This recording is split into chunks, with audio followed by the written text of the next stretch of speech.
Alright everybody, welcome along to another episode of 420 News.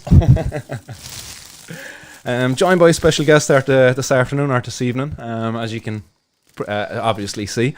Casa das Drogas, or otherwise known as Graham the Barra, would have been his first name.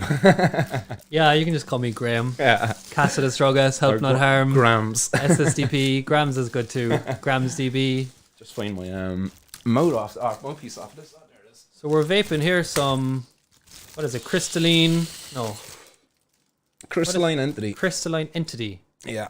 What's the mother of that, do you know? Well, we'll have to get on to Temple Grower for that. Shout out TG. Nice one. I have no idea, but I do believe that there's certainly an indica hanging in there anyway. It's nice thick, isn't it? Like you just put that, that was its first bowl, and that's white. Yeah, and we got the second one here. Yeah, hopefully you got one in the audience as well. Yeah, hopefully everybody's out there having a nice old day. Sorry about the delay in getting started up. Had to move the studio just to accommodate the extra guest here today, as normally it would be a lonesome show, but thankfully today I've actually got some company, and it's not a baby who can't talk to me. I am probably a baby, but I can definitely talk for myself. Flew in at 2 a.m, gone to Martin, and Martin's like, "Oh, come on down." Sure, look, can't say no. Couldn't miss the opportunity, man. I wanted to go in and meet up with you in the city today, but unfortunately I was preparing for the 420 News. But no, I don't want to disturb your thing. You know, you've gotten a lot of content out recently, and you know, you obviously have your morning routine, you have your afternoon and stuff that you need to work. First of all, be a dad, and then second of all, do your thing, you know, with your website, which is coming along very well. So man, just like hats off to you. Nice, you know, every time I kind of like coming back to Cork and doing shit, it's like you're always on it. So keep it on it. Consistency is key, I think, for these kind of activities or campaigns. You know, 100%. You don't want to just be like a hot air balloon and just blow and pop when like you fill up with air. You know, like you're gaining momentum over the last. I've known you now 14 years, man. 13 years. You know, more. True this. Yeah. True this. About that. Yeah. First time I met you, Utopia Nation. Yeah, shout out Utopia. Paul and Ella. No, Grow Nation. Grow Nation, where you can pick up all your supplies. Yeah, great in stuff. Cork, yeah. And Paul's always been very supportive of the campaign as well, like others.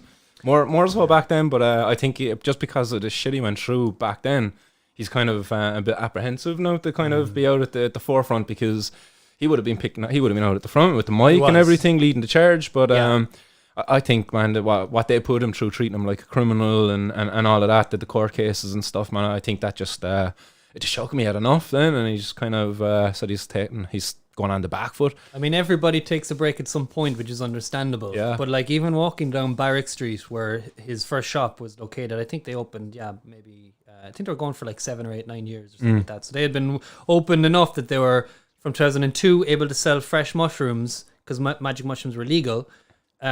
Grow supplies, and then they had the pole dancing at nighttime. So that was like that was like very like active program for the whole day. They didn't open too early, which is grand, but they opened quite late. Yeah. People would be like, "What's going on in there?" Kind of like, you know, what's going on? And then they banned mushrooms in 2003 or wherever. They left a sign on the door, fresh mushrooms.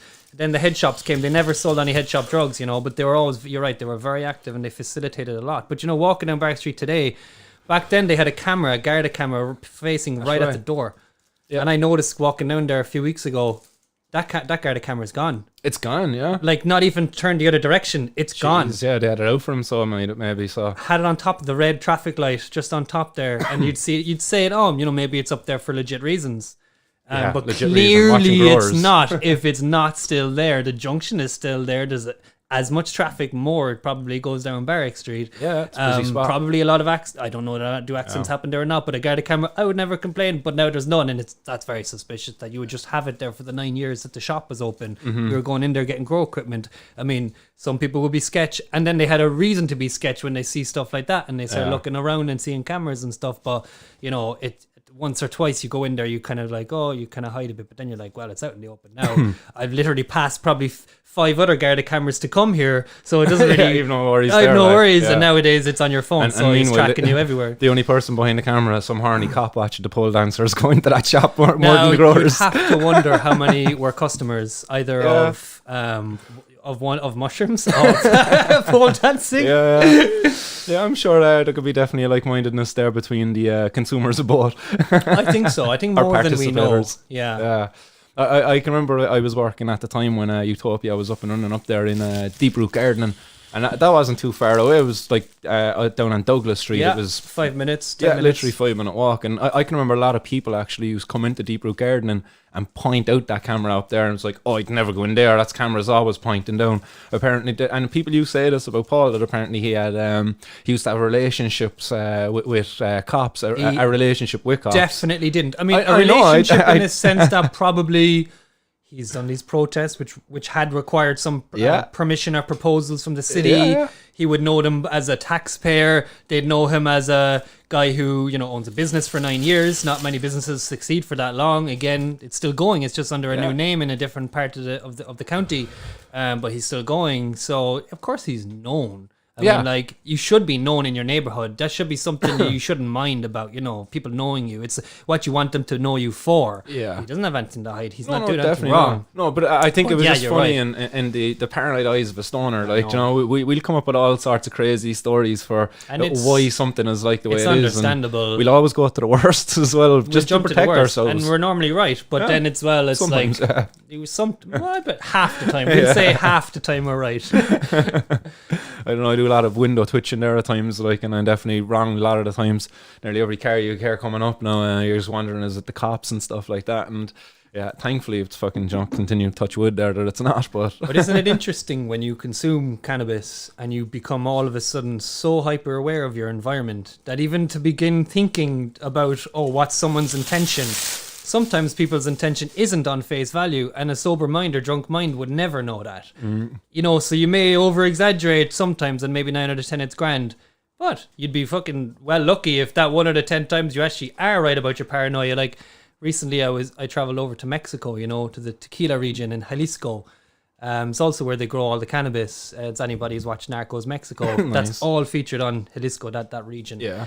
And having a grand old time, but that was one of the nights I decided to skin up. I actually had a pipe, and I bought it down below from one of the glass blowers. So yeah, great, one of these. I mean, was it from him? I don't know. He just said it. It could have been a scam, but because it's Mexico, you start getting high, and it's just you're kind of looking around you like, damn, there's things I'm thinking about now on my mind that I ought to think for security reasons, just to have your wits about you. You are in Mexico at the end of the day. Yeah. Man, I couldn't enjoy it. I just couldn't enjoy the high at that moment, at that time. It was nighttime as well, and like, we were in a resort, a lot of people drinking, and you just start thinking like, God, like, it's just not a nice environment, I'm in the wrong spot. But then all the hotels are like that, but you can find nice boutique, but it sets you on the right track, because then the next day we check out, we find the real nice party. Then we get on this boat, we go down to this village where you can only access like through a long hike, and met some of the most amazing, nicest people that you could trust. Yeah. So it sets you on the right path sometimes, maybe too far, but it's all right most of the time. What was that like? What was that like trying to get cannabis over in Mexico? Very easy. Very easy. Yeah. Were you worried at all? Like, hey, here's this gringo. Like, let's get him. No, I wasn't. I suppose you do have to set yourself apart from the Americans and make and identify as Irish. And at that point, there's a relationship there. I mean, actually, a fun fact: any Irish person can go to Mexico and get a Mexican passport. You are guaranteed. I think it's the only country outside of Mexico that can get a Mexican passport. They love the Irish, yeah? They love us so much that when there was when the war broke out, I guess this is probably South Texas or border town or something like that back in the day. Yeah. And it was the Americans versus the Mexicans. I'm sorry if my history is bad here, but the Irish would have been have emigrated to North America already, would have been on the American army. Mm-hmm. And then after they saw the types of just treatment basically that the people and the indigenous tribes and such were they could relate. They then defected to the other side, and they fought on the Mexican side. Now, they were all captured, and, they lost. I mean, America they expanded North America, the United States of America, down to South Texas, which was once Mexico. I didn't know that, even a little bit of history, but there's actually a statue of one of the generals in Mexico City erected for the Irish. Really? Yeah. Oh, man, there you go. That's definitely something to put on my to-do list, so to get over there and visit that. Along with getting to some of the other activists over there, like Pepe Rivera and stuff. Like, I mean, go south. Like, if I had more time, I would have just kept going down Peru, Bolivia. There's more interesting places. But in like for what we're interested in, definitely. How was the cannabis? Actually, it was very good. They they actually had a lot of like hydro indoor. Nice, so it wasn't seedy or sticky or anything. The first time I went over a few years, 6 years ago, that's what I got. But it was interesting this time, and I think a lot of influence is coming from the US legalization movement. See, they're thinking I'm a American gringo. Mexican swag is just something they had, but like a long time ago. But they know the Americans are used to now just primo.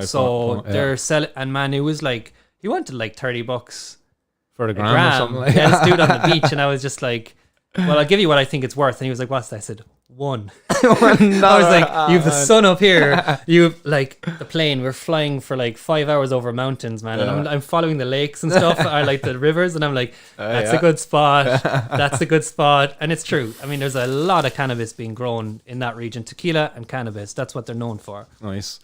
Lovely. What brought you over? Both of those, or no? It was actually just a retreat thing. Nice. So it was kind of more of just a holiday. Go over to find yourself, kind of a thing, like again. Yeah, go over and just kind of like meet in the flesh, like we're doing now. The Zoom calls and all that kind of stuff is just a little bit like limited, really, I suppose. And they've got a kind of a psychedelic culture over there. I didn't get to ask you this, but did you get to see any of that, or I met facilitators of ayahuasca. I was in a venue which actually hosts ayahuasca ceremonies, and this is actually part of the botanical garden in this region where we were. So like this is something opened like 25 years ago. It's an unbelievable cacao, mostly cacao and a few other like just like nice plants, like kind of medicinal or kind of drug like plants that I was interested in anyway. And then this kind of chapel that they had built, and they said, some people get married in there, and then there's like the odd like ayahuasca ceremony. I was like, is there, like, I'm leaving like 2 days, like is there any chance there's anything happening? But again, I just feel that Mexico, the environment and everything, the botanical garden is nice. It's away from all of the tourism, but then there's a lot of tourists who still go there. I mean, they'd probably close it off for the day or the night. So and it's such a lot, like 25, 30 acres, probably bigger. So you would get lost in it and you wouldn't be disturbed. I think South America is where I would go to seek out any kind of any of those types of psychedelics. Go down further. I suppose what Mexico is more known for would be the mushrooms, and there's kind of a big presence of mushrooms within certain parts of mushrooms and LSD. And LSD. Well, the mushrooms they have loads of weird mushrooms that grow there. Like there's this type of fungal, I guess, that grows inside sweet corn. And that's right. Yeah, corn smut. Yeah. It looks like it looks mank, but I'd love to taste it. It'd be very interesting. I didn't try it actually.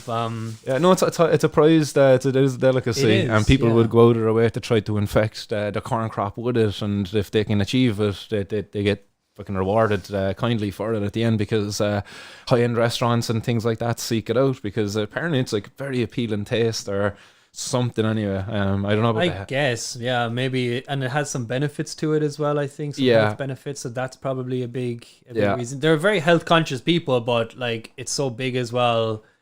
And really where we were, I would kind of say there was more US Americans. Like it's about 8 hours from California. Fair I can't enough, remember is that by flight now. I think by flight or by car, but probably by flight. It's still far enough, but it's taken over. It's really taken over. So there was a scene for that. There was loads of availability to try and get a lot of surfing around that area. So like surfed like the Pacific for the first time, which is really cool.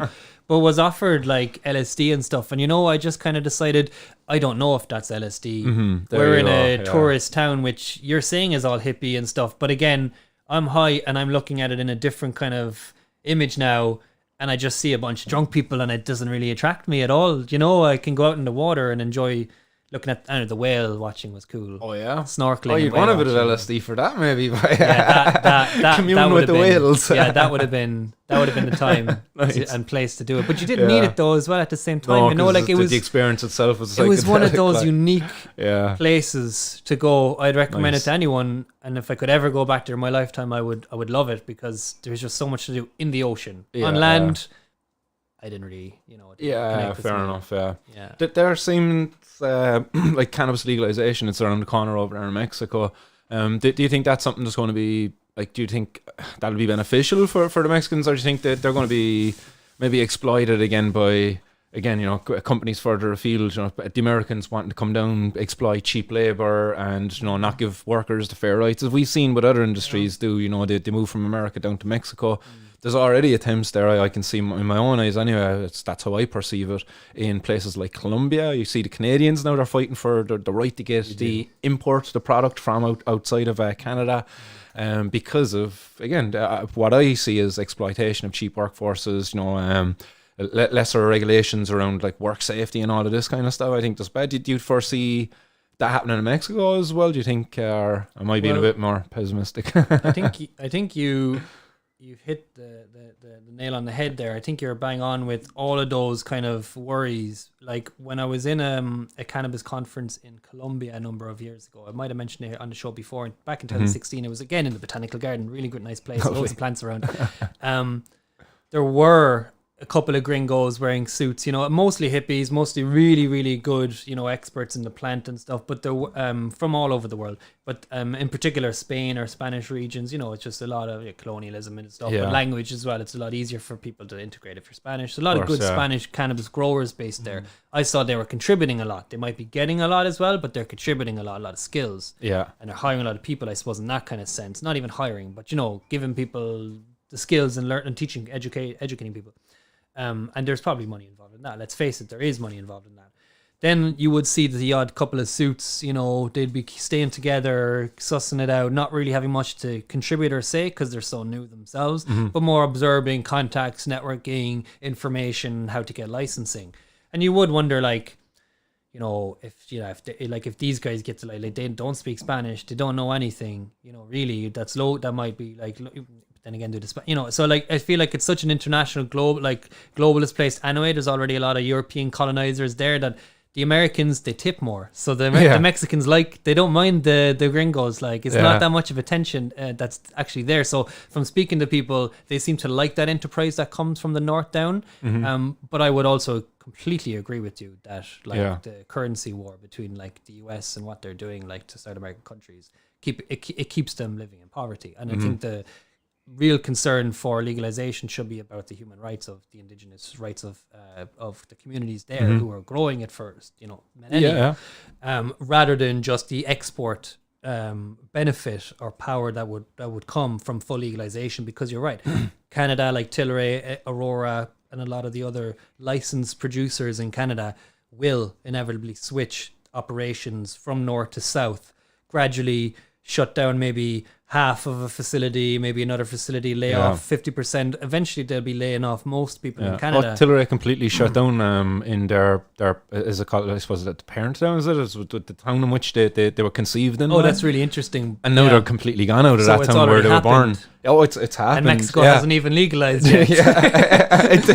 There you go. So Tilray are already trying to get into Portugal, and they're in Portugal. They have a big facility there, but they don't hire any local people. The promises that they made to politicians when they greased those pockets to build this facility in Coimbra, which is it's fairly impoverished. Let's say the average salary would be about €1,000 per month, probably way less, probably half that. Let's face it, and most people will be unemployed. So not most people, a lot of people would be unemployed, not saying most, but you just get the mic a little bit closer to you. No, it's grand. It just loses you once or twice, but sorry. And in that case, talking to people, they didn't see the benefit, because at that time, you recall, Portugal didn't even have the product in their own pharmacies. So they were literally using Portugal to produce cannabis, but nobody who was there locally could actually benefit. Oh, you could benefit from the tax. If you say so. Yeah. I don't know how much tax really. But we kind of find out afterwards, but were they actually even producing much there? Because weren't they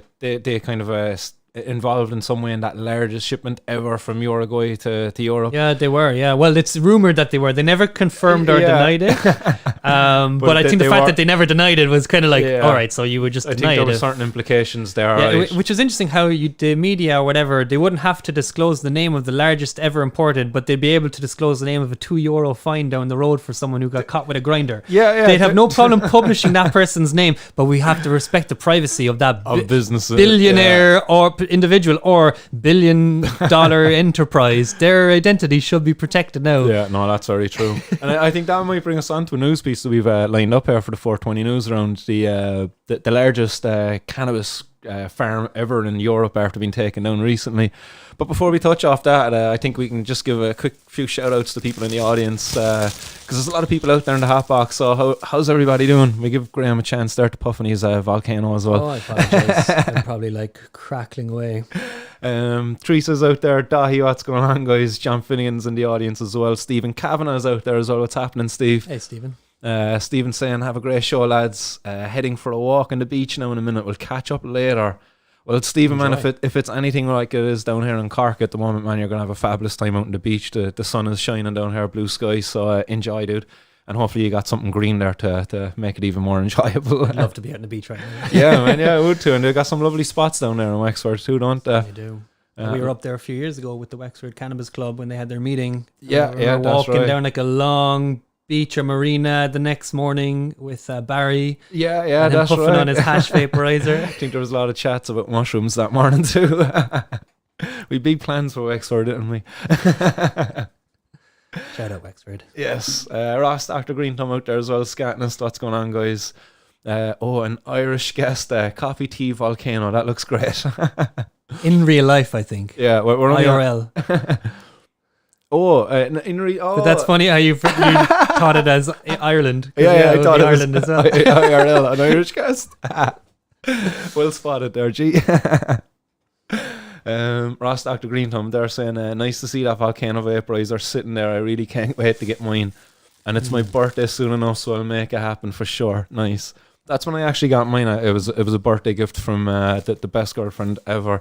Sorry to anybody else's girlfriend out there, but I do tend to have the best one. Yeah, man, that's the best present ever. Right? Of course, you're going to argue for each. Look. No, I think we're all aware. Like, you got your office chair last Valentine's Day. Like, I remember that, or 2 Valentine's days ago, even. No pressure, last girls. Valentine's Day. I mean, Valentine's Day's presents from your missus. I was like, what are you talking about? You got a Valentine's Day present? I got nothing. I do tend to get spoiled, all right. I mean, I didn't get nothing, but it's Valentine's Day. Because I'm always a good boy, G. With that now. John Phantom's out there as well. He says, is Rubus tea used in Ireland? It is actually, yeah. I tend to use that quite a bit in CIT. It was always there on offer. I think people tend to just go with the old fermented black tea, don't they? I prefer the black tea, that rooibos. Like, it's nice in like cocktails or drinks, or like not even alcoholic cocktails, but like mixing it in with stuff. I never tried that. But actually, on its own, I'm just not a big rooibos tea. But I know it is really good for you. It tastes good with ice. I like the iced version of it, like an iced tea. Yeah. I mean, I used to always have to go with a bit of honey into mine. Yeah, could never take her raw. Who else? DB Woodcraft out there. How's she cutting, DB? What's up, DB? Dave Gorman as well. Stray Sativa always has me curtain twitching too. Oh, that was in reference to me talking about curtain twitching earlier. Yeah, I've never really had Straight Sativa for a while, actually. I think it's just my fucking high profile nature has me curtain twitching. Yeah, I'll try some in the dam next week. Oh, lucky you. I think I might have to join on that one, G. Bicycle Day. Yeah. Guys, get the sponsorships coming in, and we get Martin's World on tour there. Next Bicycle Day there on the 19th of April. Just check the flights there now. We just get it done. Like, we just like... I think Ryanair accept Bitcoin as well, guys. So send those in as well. Exactly. Dale Gonna's on him, though. What's going on? John Phantom out there as well. Says Ozzy pissed on that Alamo. Maybe you remember that. Who's Ozzy? Oh, Ozzy Osbourne. Is that what you're on about? Ozzy Osbourne? The Alamo. Yeah, the Alamo. Oh, remember the Alamo? Yes. What's the Alamo? I don't know, but I think there's a saying that says "Remember the Alamo." Even though I forgot, I don't know what the Alamo is, but I remember that. John, help us out here, buddy. John Phantom's over in Florida, so this is much closer to home for him as well. So, John, forgive us for our ignorance on this subject. I like a bit of Black Sabbath, though. So yeah, shout out to Ozzy Osbourne. There you go, but yes. we get some bats on her and bite the head off, except we'd be getting blamed for spreading COVID and shit next. Well, at the time you were blamed for like talking to the devil. That was that record that they played backwards, the first Black Sabbath album, and they're saying, "Oh, you're talking to the devil. That's banned." Like in some countries, that was just censored. You couldn't have a record of Ozzy Osbourne. That was just too radical of an idea. Yeah. Like what? How? That's not music. Imagine if that was achieved. Like, the same way we've got a prohibition around certain drugs. Like, imagine if we attained a prohibition around certain types of music. and we had like this underground of music that still existed. Like, you know, let's say the church fucking. Did you ever see that? Is it the High Castle or something like that? It's where the Nazis actually won. Well, let's imagine that the church actually won for a second, and they got out there and they achieved. Martin, they did win. They kind of did, but we're kind of almost like like St. Patrick getting them out of Ireland now for a second. Martin. Follow the gold. Yeah, monetarily they did win, but the power that they have over this country once upon a time is certainly not what it is today. Martin, the gold turns into money. Follow the banks. Who owns Bank of America? Yeah, go on Wikipedia that one. Yes, well there you go. I think that's something we could get stuck into. And where are the Irish embassies in the US? Yeah. They're sharing the same building as the Banks of America. Yeah. I was in the Irish Embassy in New York. They're all in bed together, like. And I found it very peculiar. Why is there a Bank of America downstairs? The Bank of America branches are all owned by the Catholic Church. No way. Yeah. What? Yeah. Get out of town. That is nuts. The no wonder they don't want to work with cannabis. And banks, well, they do probably work with cannabis, but not in a sense that would tax it and give equity to the people. Mm-hmm. But yeah, a lot of corporations are owned. Actually, the biggest. I learned this recently on my trip to Mexico, speaking to a way more smarter guy than me about this kind of topic. And the Mormons own the largest and most successful fund. The Mormons in history. No, you can Google that. It's like trillions. They own you remember GameStop went crazy? Yeah. They're the largest shareholder of GameStop. Oh, so they benefited big time off of that. Well, they pumped it. They were pushing. They probably online. pumped. Well, I can't say that they pumped it. No, I apologize, legal people. I mean, I don't know what they did. I genuinely didn't think like Mormons will allowed to use the internet and stuff, or is that like? Well, they can if it's justified. If it's for. But which one of them aren't allowed to have birthdays and Christmas and stuff? That's I think Jehovah's Witness. I'm mixing them up there then. Fair enough, yeah.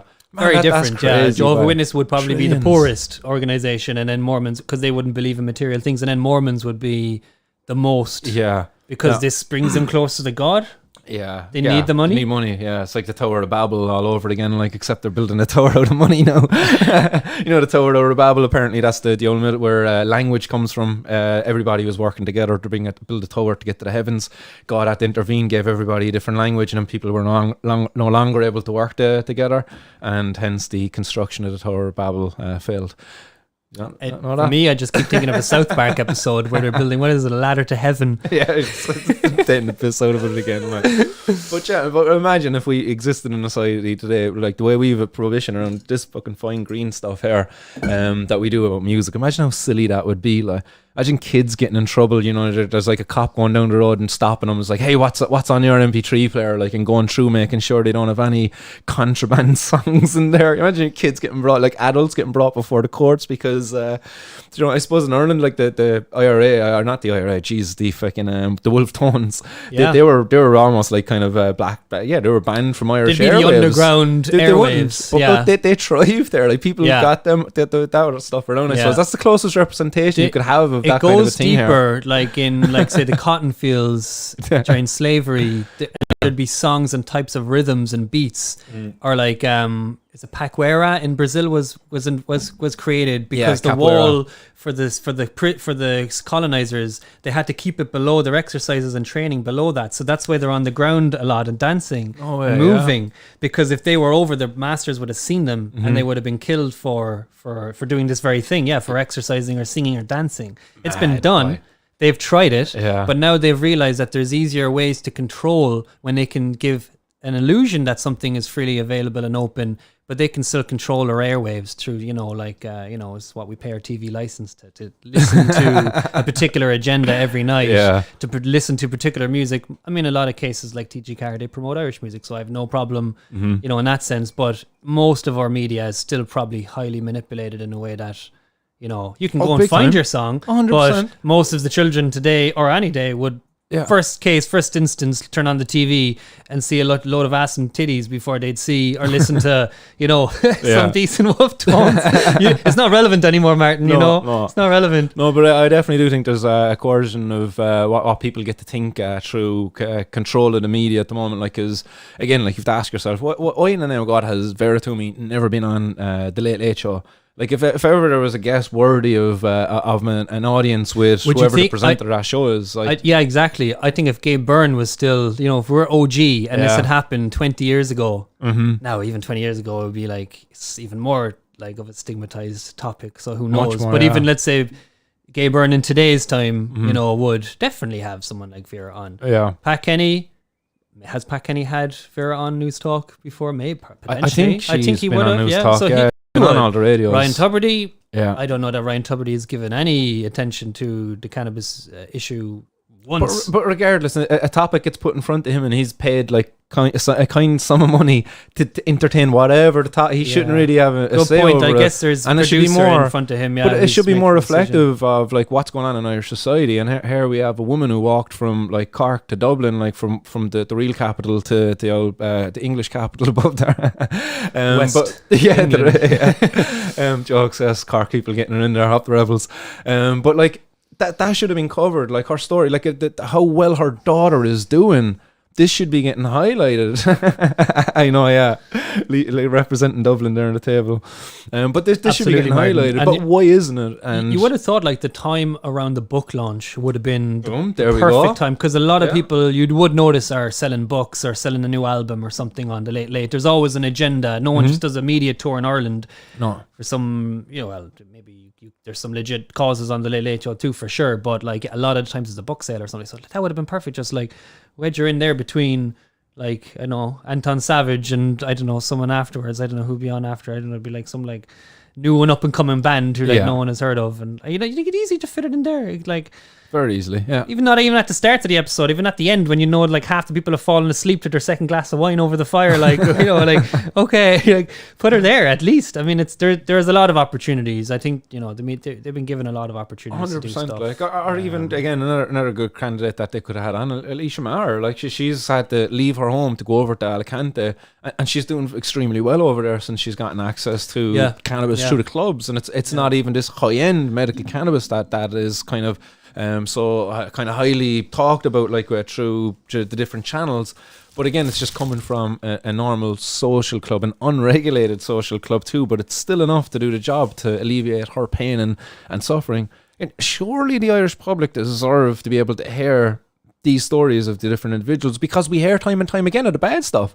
Like if one of us were to fucking have a bad experience here now and end up in hospital later on, and the media got whiff of it, or somebody's in hospital because of cannabis, that'll be headline, like, But hang on a sec, here we have multiple people not going to hospital because of cannabis, not requiring fucking this kind of these pain relievers that are going to completely drown your ability to have any quality of life.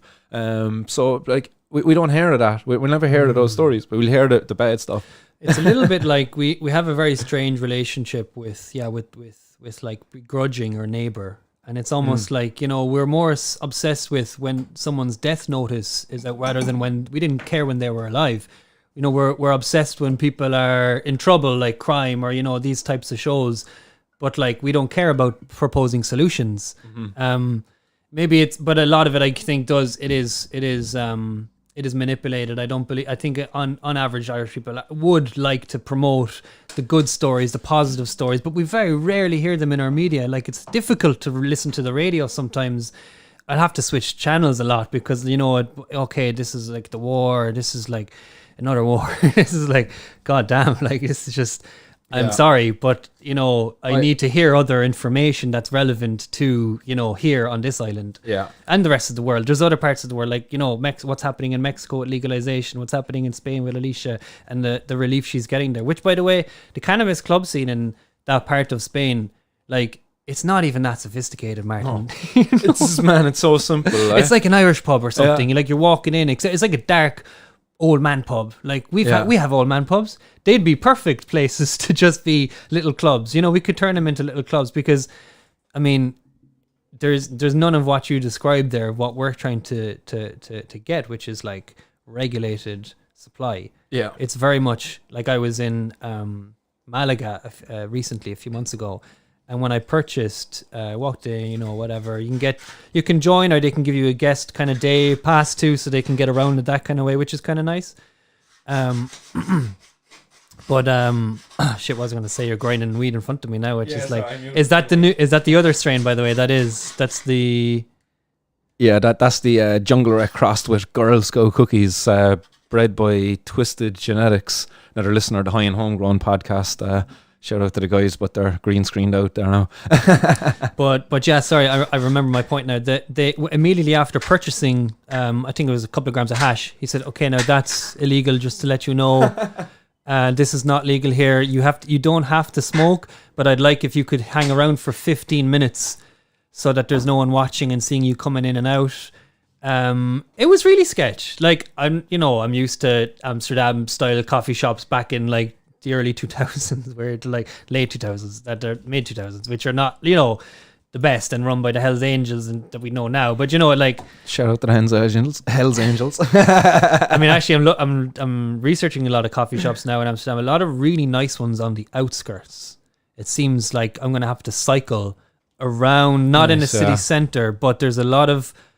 They've either done them up, like they're old ones that seemed like they were just kind of done up, but they still kept that old kind of look. But I never knew there was like craft coffee shops, artisan coffee shops. Yeah, and even there's artisan cannabis edible bakeries over there now as well. I've seen them featured on someone's fucking vlog thing up online. But it was really nice looking things, like really high end treats as well. But I suppose done in a way in which like that you could kind of be ensured as to the potency of them. Whereas, like, yourself, you're inside in the coffee shop and you're getting a space cake, and it's just like, do you want a strong one or do you want a weak one? And that's the thing. We'd and be it's going like, what do you mean, so what's many strong? space Like, cake, and we're like, are we getting anything out of this? Like, there's no milligrams on this thing. No, I heard things from people over there, and I'm going to make an effort to get some of the people who used to work in an industry over there in the past. But I was told like some horrible things about like some of these space cakes and how they were made and stuff. I mean, I would have always like, assumed it's going to be low quality shake at the very best. Yeah. The very best. At They're the not best. using any flowers. No. They're not using any oil. Yeah. Not using any hash. Yeah. So at the very best, and so most times it's probably real, just scraps. Like it's probably just stalks and stems. Quite often or not. Yeah, it's just hair and something. How would you know? One could be really strong, one could be really weak. Mm-hmm. Like you could have one, I could have one, and we could have like totally different effect. Yeah. Wouldn't be on the same level at all. There was places that were using just the shade leaves and just giving it a taste of cannabis off it, like, and so people would get to taste the cannabis, and quite often or not, that was enough for some first timers. Like, just the taste, you get that. For the average, like say downtown, uptown, whatever, but people who first arrive in Amsterdam, I'm sure the old space cake is probably all that they're going to consume anyway, and to have a weak one might actually do them a favor. At the same time, that's an educational opportunity. You can inform them and say, here's the light one because it contains 10 milligrams. Mm-hmm. Here's a strong one, it contains 500 milligrams. Here's why you may want to go for the 10 or pick up both and, whatever, or go slow. And you can educate them instead. Okay, €5, please. Here's your space cake. Yeah, it seemed like that was what was on offer through this boutique bakery that I was looking at. I must check that out. That sounds cool. Yeah, no, definitely. And as I say, hopefully I'll be able to check it out with you. Yeah, man. Is that water north there? Actually, nice one. Top up the water. Anybody else out there? John Figgin, no DV turf is still illegal. Teresa as well. Can Casa stay close to the mic? He dips out a bit sometimes. Oh, my apologies, Teresa. Thanks for telling me.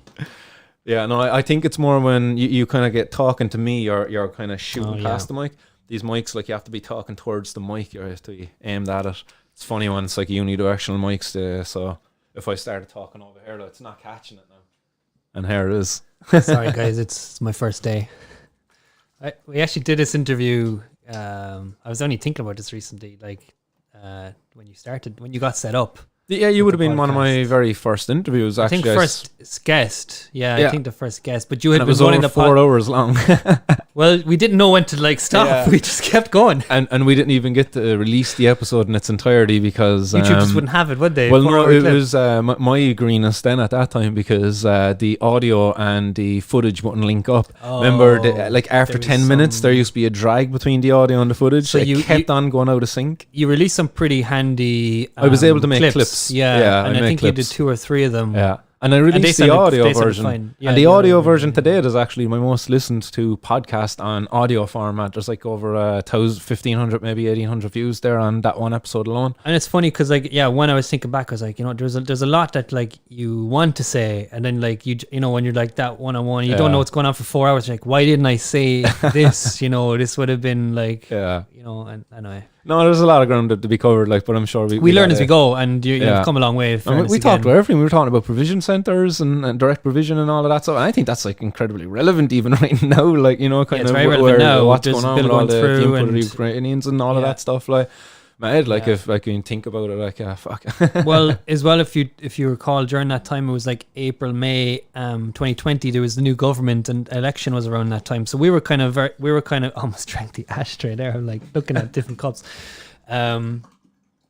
Thanks very much. We were looking at the programme for government, and we were coming into this current coalition with the Greens, Fine Gael and Fianna Fáil, and we discussed some of the points and thinking, yes, there's going to be a citizens' assembly, and we were really strategizing and preparing for that. You know, we had a guest on as well shortly after that interview, Anna Quigley, for the Support Don't Punish. That's right. Which was again another interview hosted on Martin's World in your first studio, which was really cool. And you know, again, we were all, and now when you look at Citywide having a huge falling out with the current regime administration, and it was mainly over because Anna Quigley, wasn't it? Well, her appointment. Yeah, exactly. By not appointing NGOs and service providers to sit on the table as the politicians when discussing issues including like drug reform, addiction, education, drug policy, you know, more broadly. Like it just like it's baffling, like how you could start the program for government this strong, like the first time ever that there's drugs mentioned in a program for government, pretty much. We were very optimistic. And then to go and like cut everyone from that system and just like, I don't know what they're doing now, just like kind of guarding us from it, or the topic. It just can't be discussed at all. It can't be brought up. And they're just completely inactive on it. Like they pay a little bit of lip service to it, but then like the only action around it is to kick the can down the road. Like it's like, it's an important issue, but we're like going to vote in Dublin Ardmore instead. And what's the other one? The biodiversity. And you know, I think the biodiversity and potentially neutrality could come next. Is that coming in there? Well, I mean, if they're going to ever they wanted a referendum on that. That would have to be by referendum, which would be better to serve as a citizens' assembly to kind of gauge a bit of interest first. That would be the way to kind of do it. I mean, maybe they'd never even go that far anyway, because maybe it is just a talking point for the radio to talk about. Again, are they actually going to change? Like they haven't done it yet. Are they always just going to bounce between these ideas and again just never take any action on either of it? And then meanwhile, people like flirt with the idea, and then just like of citizens' assemblies to push that and everything else aside. It's like, weren't we supposed to have a citizens' assembly on something? Oh, what was that thing again? I forget, but there's a war now, so we need to go fix that. There wasn't there a citizens'? Oh yeah, drugs. Yeah, it's the same. Brexit was the big distraction in the UK. They came so far. Like the last time, like I mean, I was in London trying to get Lee Harris on the ballot for London Mayor in 2016. Fuck, you were a part of that. Yeah, we got him, man. We got him. I went over and collected signatures in like 30 boroughs in London or something. And like there was a huge movement there. He had the first head shop in the UK. He knew Howard Marks, you know, he knew all the gangs. So it was really easy to connect with the guy and, you know, just help them out. And there was a lot happening. And then next, you know, Brexit comes the same year and they just pushed the can down the road for drug policy. Nothing has happened since 2016. Complete stall. Yeah, it's a shame. And then I was talking with Lisa Quarrell, and you see the victims of this fucking inaction, this unwillingness to engage in a conversation around changing certain policies that would improve the lives of fucking so many people, really, when you think about it. Like thinking about wider drug policy in a sense, you know, there's so many people to be helped there, but if you were to be more specific and just talk about cannabis, like in cannabis prohibition, there's like, you got a multitude of people there. You've all the people being unfairly criminalised for being in possession of it and growing it, who don't need it for, say, medicinal reasons or whatever. But then you've also got all of the patients who are doing the exact same thing, and they're also falling in and being treated the exact same way. Some of them being given these can cards so that there's like authorities able to work with different organisations to facilitate what the government should actually be doing. But meanwhile, the government say they can't do it. But like, if the government can't do it, how is it that there's police forces out there able to form these alliances with groups like CanCard and give people this amnesty? It's like, if they can do it, like surely the government would be able to do it. I can't understand how this is able to be achieved. They're all over there at a time. Yeah. You know, I think it's great that it happens, but like when you're talking about, you know, we had you went Cole Harris and stuff like that. Since then, nothing has really changed except these little changes. But these aren't changes, structural changes. These are like little patches being made along the way, just to keep certain people quiet. Say Carly's amnesty at the time, she was quite a thorn in the side of the authorities, because she was a patient with a real need for cannabis access. Yeah, and she grew cannabis and was there with a signed letter with like 100 other or so growers. Yeah. And that, you're right, that was civil. She brought the first major civil disobedience like campaign or stunt or movement or moment anyway that I recall, in like as a media event. I mean, of course they were going to get raided. But that's fine because that had its effect. Now it's another day of media and Sky News are picking up. I remember seeing that story. I think I was like in the gym or something, and I was in the change and then looking up at the and seeing that come across. I was like, anytime I've been here, which is not like all the time, in fairness, I'm not like a gym goer all the time, but like I've never ever seen, and that's the only time I'd have Sky News on. I've never seen a cannabis story. I mean, maybe once or twice, and it's always maybe it's not really like this. And oh man, I was following that story like really close at the time, and it was really interesting what Carly was doing. But I think with the UK, they've privatized a lot of services out there. The government don't do a lot of stuff. The Tories have given a lot of that power and control to third parties, to entrepreneurs, to these types of businesses that would promise to hire and, create tax and do all this. I mean, they're not, like, I think even their train and their subway, like, I mean, anytime I've been in London, it was just so expensive to get around because it was privatized. This is what it costs. This is what they are charging you. You can't appeal this. There's no one you can like vote to change the price of the metro. It's just, I think it was the metro. There was a train or the metro. And I think even in Scotland, they were having this debate and then they privatized it and they regretted it. And now we're having a similar kind of things. But that's when you see these groups come in and it's like, isn't that just under the remit of the NHS or the HSE? Wouldn't that just be a doctor's prescription that would just be like granted to the patient and given an indemnity from the law on any event, in any case, in any, whether it's driving, and that's what they protect in Ireland. And that's the prescription. Like, I've spoken to guards here and they tell me that the way that they were trained is ask for the prescription. And if there's any documentation, they are more than willing to let you go because they're not interested in arresting medical cannabis patients in this country. But the CAN card makes it it adds an extra layer, but that's which can be open up a whole line of problems about data sharing, data storage, discrimination. Because can you imagine, like, again, when I was picketing or flyering and polling and getting the election out for your man out in Lee Harris out in London, I was campaigning with like a guy from India and like half India, and there's a lot of racism shown against that guy. So like you never know with the CAN card, would that even work in the UK if the person is coloured or Muslim background? Like there's a huge disproportion of arrests in the UK to do with just like different community religions than them, especially since the invasions of Iraq and Afghanistan and all these like alienations that we have against other people that are from the Middle East. So like, would you tell me that if someone was being targeted for the color of their skin, the police knock them down, search them, they find weed, oh, but it's okay, I have my CAN card, like they're going to be treated so differently than someone who they're not targeting. So for me, I just don't think it gives you a police get out of jail free card. I think it's just more like it's an added step that has helped a lot of people, that it can help to stop the police officer, educate them a bit, talk to them and slow the whole process down so that now the dynamic changes. They're reading this card, which is informing them that actually factually this person is a patient.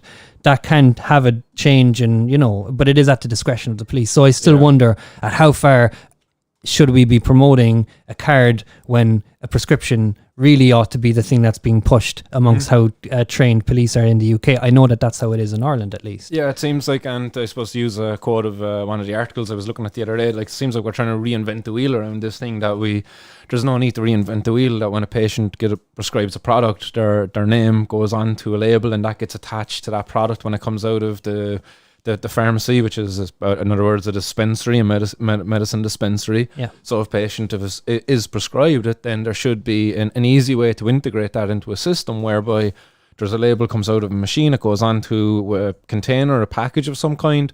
this is so and so's like Martin Condon's prescription, medical cannabis, whatever the case may be, 5 grams a day to keep the doctor away. At least. At least. Yeah, but you know that, like, I don't think there needs to be reinventing the wheel, and that's what I see time and time again with cannabis and other places, like in America at the moment, around the whole bills and stuff like that to legalize cannabis federally at that level. That they're overcomplicating it. They're writing these big long bills, you know, they're overcomplicating it. And I seen a very good article going back a couple of weeks, can't remember where I read it, but they were saying like it doesn't need to be this complicated. It just needs to be descheduled. It needs to have certain wording removed from certain things around banking and taxation. And then there you go. And open up in interstate commerce as well. There was something around that. I don't understand it enough to comment really truly on it, but there was like 3 things that needed to be done. It's basically to say that if by removing something rather than adding something, you'll actually enable the law better. And that's what it is. By removing restrictions on financing, there can now be interstate commerce and federal banking. So you can have a bank account as a business and accept card machines and the tappy things when you're when you're going through stores, which will increase your sales, your margins, the tax money that'll be guaranteed to go in the coffers of the of the state because it's all tracked and traced. So it would enable all this. So the US are interesting because they get this kind of classical republicanism where it's like there's a lot of movement there is so strongly like anti-government that a law change for them is literally have you ever thought of just not having the government involved? How about that is the law that we pass? Less government. Like our friend Vincent Lavery, he jokingly said to me that he wants to run for president on the ballot to eliminate the office of presidency. Because we don't need a president. We don't need to be governed by an external force. Mm-hmm. We should and ought to be governing ourselves in local communities, in our households, in our families, be true to ourselves and govern ourselves. Mm-hmm. But this is all disabled by adding all this legalese text, which took me 7 years to try and study and try and make some effect, which takes, it's like you wonder how much of this is just intentional. It's intentionally written in this kind of way. Imagine when the UK colonized Ireland, they use these fancy English words to enslave us. So I don't see why we would now do that to ourselves and have a particular class of elite professionals who can decide how things are worded and governed for you. So when thinking about these laws and putting in bills, and this is for any Gino or anyone in particular putting forward any private members' bills now or any time in the future, I think that ought to be at the forefront. Mm-hmm. Is less is more sometimes. Like what we're actually trying to do here is remove penalties. We can deal with all the other added stuff later, but what to your point about medical cannabis in particular, I think it's 3.6 grams is the average medical cannabis that's dispensed for a patient according to Health Canada. Obviously could be up more than that for some people and ought to be for a lot of people, in fairness. So you're right, you could easily have that on a repeat prescription in a database or in a system that's both shared with the HSE and the individual pharmacy and the prescribing doctor, so they're all able to get into this system, which is highly secure. Like it exists. This isn't already there for other medicines. We have it for opioids. We have it for methadone. There's pharmacies down in the city centre far more dangerous than cannabis. They have a process that's done. You can get fentanyl lollipops. Do you know that? Like you can get a lollipop that's fentanyl. Like you can actually get those. Like they'll give them, like they have them in hospitals and stuff. For children? Like that. Not for children, for patients. That they've got fentanyl lollipops. Like they got lollipops that are fentanyl.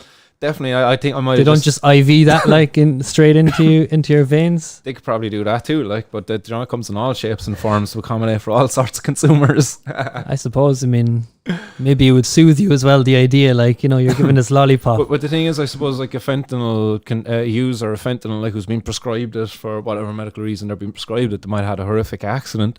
They're not required to carry some sort of ID card, they're prescription. That's all. Yeah. In any case, a prescription is your evidence, is your proof. Yeah. And if someone is stopped and searched for, and then they find any prescribed drug that may be still black market or maybe still dealt or whatever, for any pharmaceutical, it traces back to where, to the system that your name that you pledge that you're on exists, and that prescription will have the details of the doctor, the detail of the dispensary, the pharmacy, who dispensed it, the date and the time, and all they have to do is, if they really are still suspicious, is which they won't at that point, is to cross-reference that. You know, it's like the burden, the evidence is there. Like the burden now would be on the police to prove otherwise, and you know, you just leave the person alone. A prescription is enough, guys. Like if you have access to cannabis, you know, that is enough. You should not need you know, an extra card. To prove. I mean, your ID should be enough that proves you're you, and your prescription proves that you're on that prescription. Yeah. What more? I think by having the card, you're just reinforcing the stigma there. Yeah. Like. Well, you are reinforcing the stigma because you're also paying towards something. That you're sharing your name with a non-government organization that like may want to sell you stuff later. I don't know what they want to do, to be honest with you. I don't know. Maybe that's not even a concern, to be honest. I don't know. That's all up to each individual person. They all have to read the terms themselves. And by the way, that was the very first thing I did when I looked at the can card, was to read the terms and conditions. And I wasn't impressed with their privacy. Oh, really? No. Yeah. Didn't have, I would take that. No, I mean, it was pretty much non-existent. Like, I didn't understand like how exactly they were encrypting this, how exactly they were storing this, and what guarantees there were, which they basically state in black and white, that you give them the right to share that data with another third party. So it's not even that they would use it, it's that the next person, and then that gets passed on, and that gets passed on, and next thing you know, your phone's getting calls and you're getting emails and stuff, and it's just like, what the what's going on? I mean, not like, it's more subtle than that, of course, but it's like still a bit iffy. You're paying 25 or whatever pound a year. You know, you're getting a card, you know, you're already paying however many pound for the prescription. Like, isn't that like what you're paying? Yeah, you're paid for already. My mother last night, she was paying £1,300 a month. This is in the UK. £1,300 a month, for a prescription. That was of an oil-based product for her son who has epilepsy. But there's other patients out there, you know, that they're paying just as much. I know there's many other patients now who recently signed up to this, excuse me, who signed up to the PASS study, the PASS study, the 2020, the Project 2021, where they were getting access to cheaper cannabis in exchange for their information. So there was an exchange there. It's like, look, you're going to be getting the cannabis. At least it was transparent. No, there was a transparency, but still, when I was hearing about what they were paying, I was just kind of like, geez, in actual fact, they should have been really paying you still for this, because like they're going to be benefiting greatly off the back of the information. But look, the patients were definitely too. I commend Project 2020. I think there was some good people involved in that. I'm not downplaying at all. I just think that it was very unfortunate that then when that came to an end, patients then were left in a situation where this supply of medicine, now the cost is, I think it went up for some people, like maybe, I think it was like nearly went up by 5 times or something. I think there was like an 80% reduction in the cost of the medicine that they were getting. So once this project ended, the price went back up. That much. Yeah, it didn't get, that wasn't for life. Like, that's the thing. You should have signed that contract. It should have been for life. That medicine should be subsidized at this rate, whatever it is per gram, say £4 per gram, £3 per gram, which is much more affordable when you're a patient on 3.6 grams, which is the average. Again, that is your benchmark. You cannot expect a patient to be paying for upwards to €25 in this country. Yeah. For 1 gram. For 1 gram, like, that's ridiculous. I just couldn't get over that. Like, but that's where it's at. That's where we are. Yeah. People don't have a conversation on it. And I suppose to go back to what we were talking about bills and stuff, like our champion here in Ireland of cannabis is Gino Kenny, who's supposed to be crafting a bill. When was it announced? It was announced October, November of 2020, if that memory serves correct, I think it was.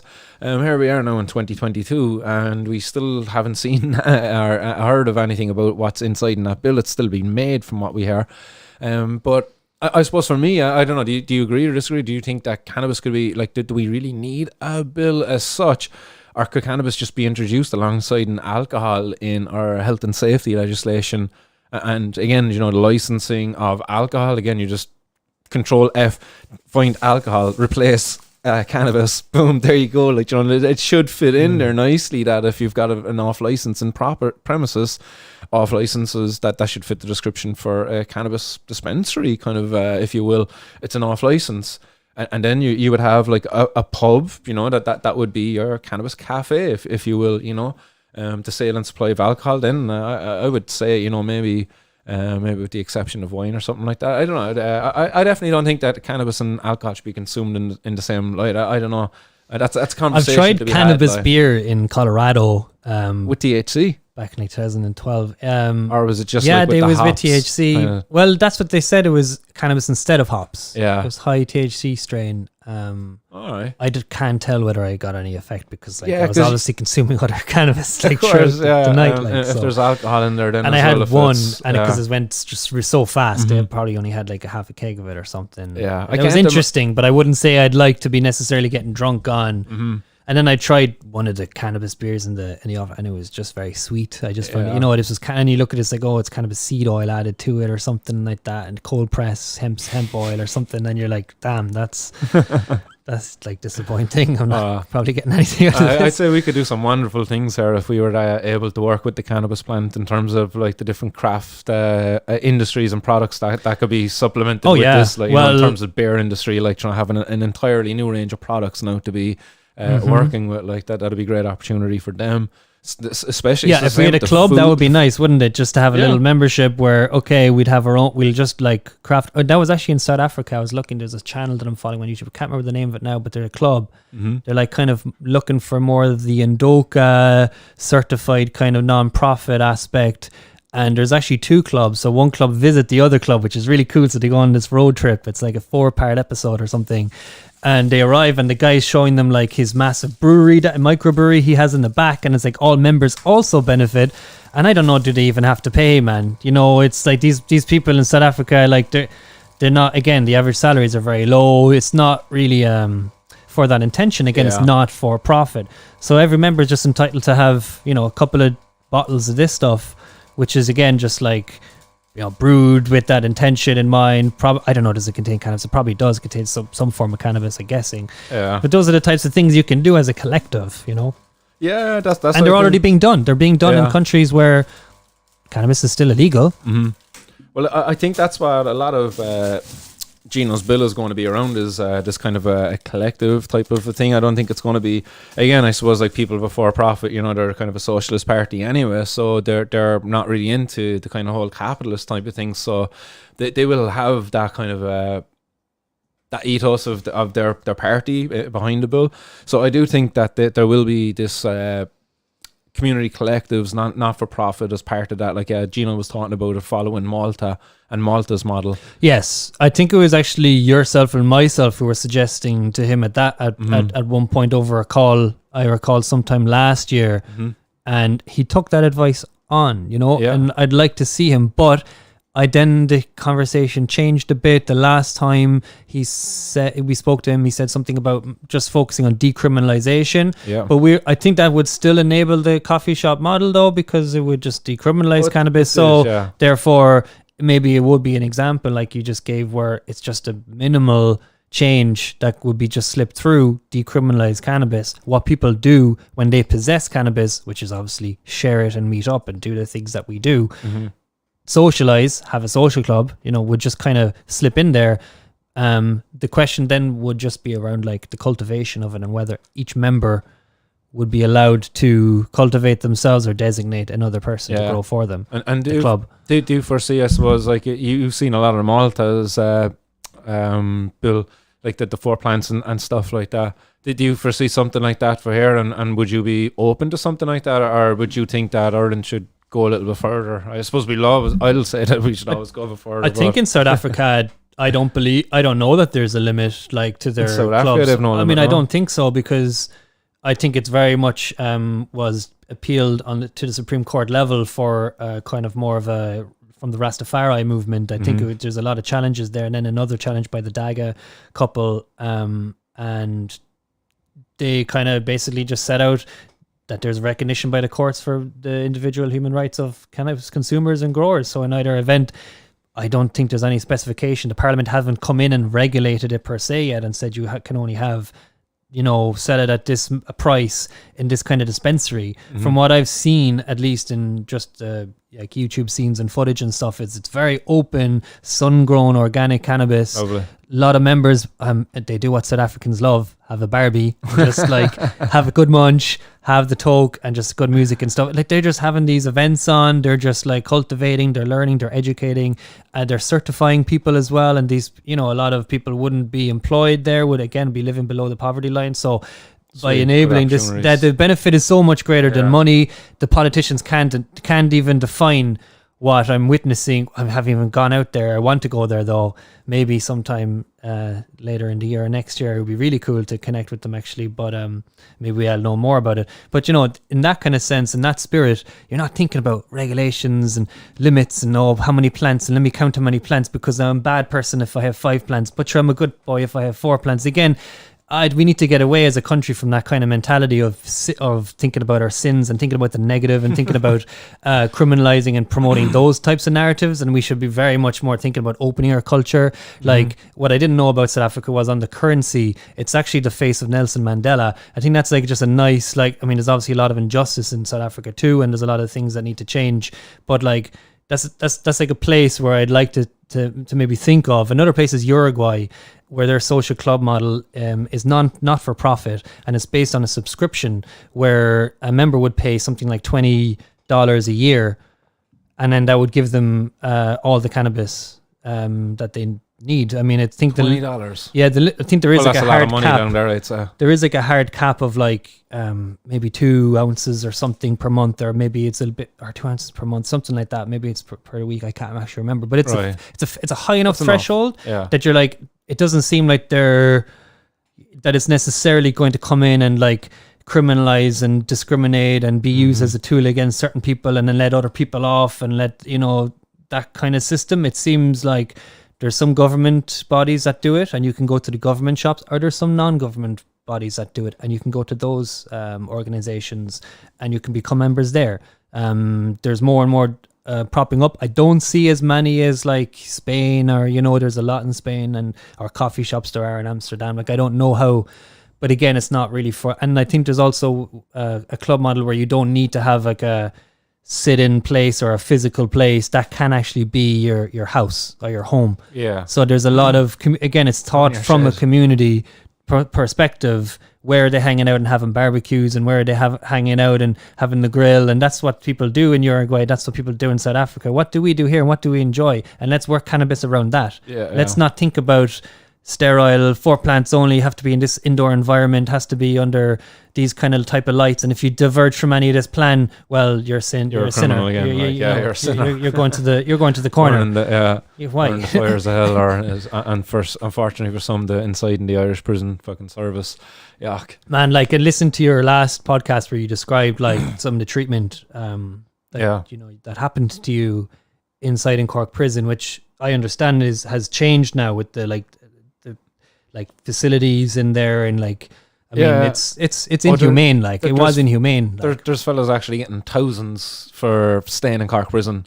Like there's prisoners out there, and if they stayed in Cork prison for any length of time, I think for every year they stayed there, like they're entitled to like a couple of grand, because of the slopping out policy there, like the pissing and the shitting in the cell. Yeah, I mean it's mad. Like it's mad that we thought that we could lock up all these young people. Mostly young people who don't have. It was described to me by my former employer in the Council of Europe in Strasbourg, and he was the former director on the Committee Against and Prevention Against Torture, and he toured prisons around the world. And he told me over dinner in his house one day with his family, the worst prison he's ever been to is Cork prison. Oh, fuck off! Yeah, back in the 90s, he said it was the worst prison he's ever been to. He just said, I didn't see criminals. He said, I saw a lot of young people with mental problems. A lot of young people, some with mental problems that needed to be addressed, not necessarily, criminality underlying there. That shook me when I heard that. I definitely would seen a lot of that up there, right? And you witnessed it, which is just mad. Like, you like experienced it, you lived it, and like I can't believe the state did that to you over this this plant. But what's going on out there, and I suppose when you're living in Ireland long enough, you'll start like seeing this, and like when you have to use these services, but the mental health services in Ireland, like they're just not being equipped to deal with some of the problems that are facing people in Irish society. Mainly, like they're not adequately fucking trained and stuff like that to deal with the problems around addiction. Mainly alcoholism and some of the other things, because like I suppose we've had a very traumatized population through some of the stuff that happened here going back, throughout the last 100 years there. You had the invasion of the English, then you had the invasions of, from the church and all of that kind of crack that went on here. The invasion of the corporations. And now the invasions of the corporations. But we definitely have a lot of traumatized people out of there. A lot of people who are they're in need of care, and unfortunately our healthcare system is just not adequately equipped to deal with them. And a lot of those people then find themselves being treated by the justice system. Our buddy Justice, Mr. Justice Garrett Sheehan, ex-judge, I think he's an ex-judge, where he thought it was appropriate that people with an addiction to heroin, that they get treated by the guards, because when they get caught by the guards, they get into the prison system, and it's in the prison system then they get access to the health service then through that. There's almost this piggybacking, it's just, there's people out there that they've got problems. Definitely. We're offering up solutions to help these people, and these solutions have been okayed as well. This is the next crazy thing that we could be talking about as well. Is these solutions have been okayed. The introduction of supervised injection facilities. You got people out there, they got addiction problems. People who inject drugs, they're the most vulnerable of drug users out there. And I know we've had back and forth talking about the wording of that, but drug consumption rooms or supervised injection centres. But I like drug consumption room or anything around that brings more than just injection, because injection would infer mostly heroin use, and that would be a single drug, where we should be talking about, and say the experience in Portugal, having visited the drug consumption room out there last year as part of the Support Unpunished virtual session we did. I mean, that was just eye-opening when I saw there was only one room for cocaine use, or was it crack cocaine use? Smoking it, and there could only be 2 service users at a time, and it was a huge room with about 20 stations for injecting, and there was nobody in the injecting room, and it was constantly, I think 24-hour, just constantly going in the other room. So that's supervised by nurses and psychotherapists and people like that, psychologists, people like that. So.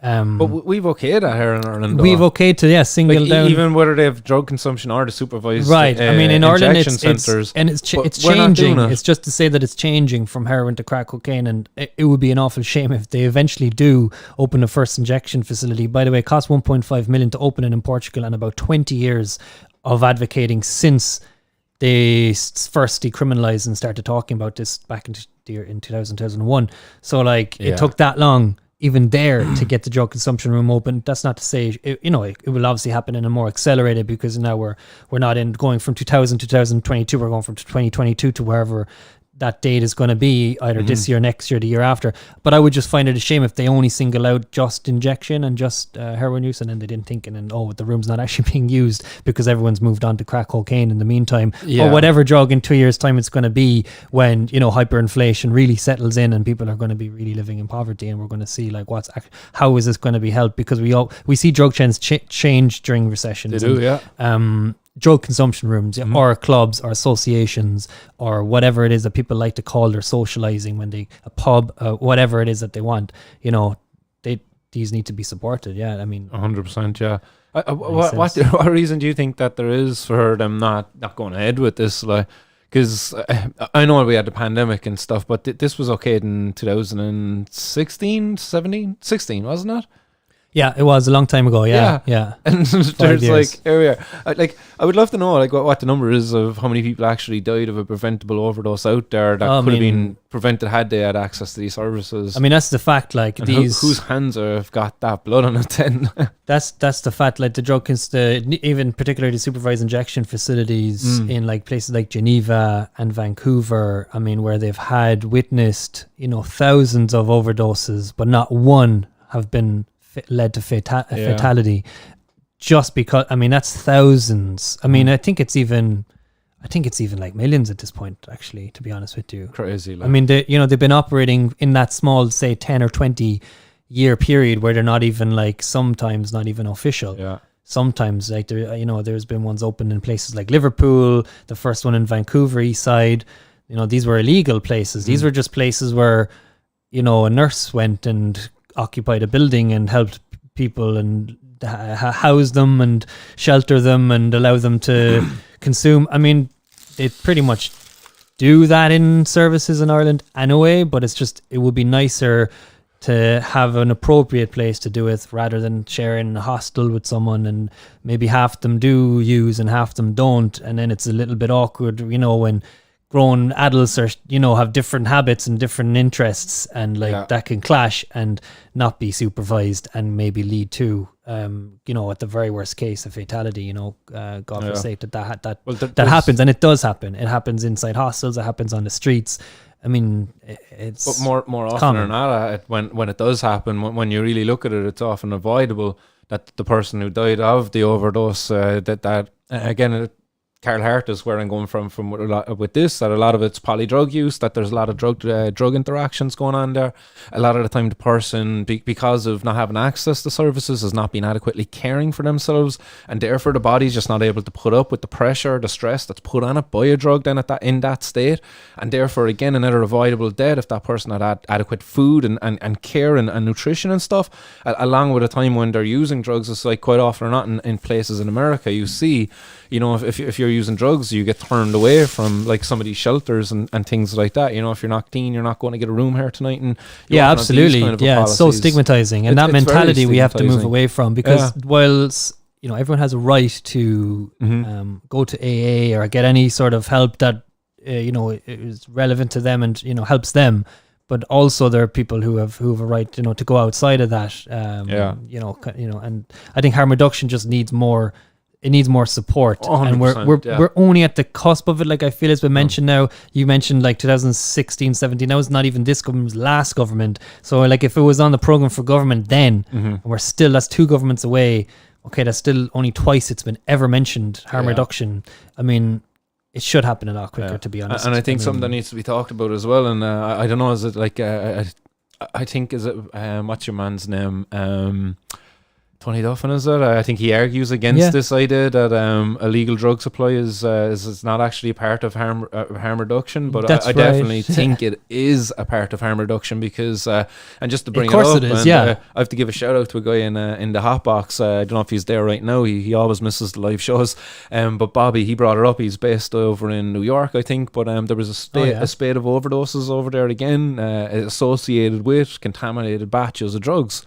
So again, you can't say that harm reduction doesn't include a safe drug supply, because you can have all the harm reduction services out there that you want in the world, but as long as you're drug users, the service users of those harm reduction services, as long as they're getting their supply from an unregulated source, i.e. an unregulated source, then you're going to be dealing with this. Like, how can you prevent these deaths associated with, like, say, spiked batches that have too much fentanyl in them? There's an interesting movement emerging out of Vancouver, the Drug User Liberation Front. That's right, yeah, they're cool. And there are 2 individuals there in particular who are making grouped purchases on the dark web using Monero, Privacy Coin, and they're buying things like heroin and cocaine, and they're dispensing them then among their members, sometimes right in front of police, sometimes on the street, because that happens to be where a lot of these users occupy. They live in tents or on rough, they're rough sleepers, and it's overlooked by the police in one way, because they probably, I think they're so not used to that they can't imagine that it's happening. And then in another sense, it's obviously gained a lot of popularity since that it first emerged, maybe a couple of years ago, 3 years ago, and it's getting a bit more, but it's not scaling. It's not going to be like supplying all of Vancouver. It's literally like probably members of, I could guess, 10 or 20. Maybe there's more than that. Maybe there's less than that. But I saw figures of like, I can't even remember the figure. There's an article going around anyway, and it was a decent amount that, but it wouldn't even be comparable to what a charity or a regular service would do. It wouldn't even be a touch. It would be a 1% of that maybe. Yeah, it's not going to be cheap what they're doing. When they're buying drugs, the black market. I mean, they're paying prohibition prices. Yeah, I mean, it'd be nice. Like, I should have tried to get next I'll go further south, get them a connection, and they could just send it directly to them. I mean, they could use the Monero down in South America. The crypto, deflationary currency might help some of the hyperinflation that's experienced in some of those countries, like Argentina in particular, and places like Venezuela. You know, they're all involved in the cocaine had trade. serious problems not too long ago, didn't they, with their currencies and stuff, and not being able to put food in the shelves of shops and because stuff. basically all government-backed currencies will eventually just go to not just zero, like, and go to like worse than that. Like we'll lose all value, and that comes crashing down. And you see, and I suppose this is completely off topic now, but as we're talking about currencies, but I think we were talking about it last time we met, is the Russian ruble. It's gone way down, huh? Yeah, no, it was up again. It was down again, though. It went way down. Like, was it? Well, it was down at 6 or you 7. never know how much manipulation is in with these currencies. Like, because like just before like February, it jumped like really high, but then like when the sanctions came in, it did a huge jump at the start, and what seemed to be.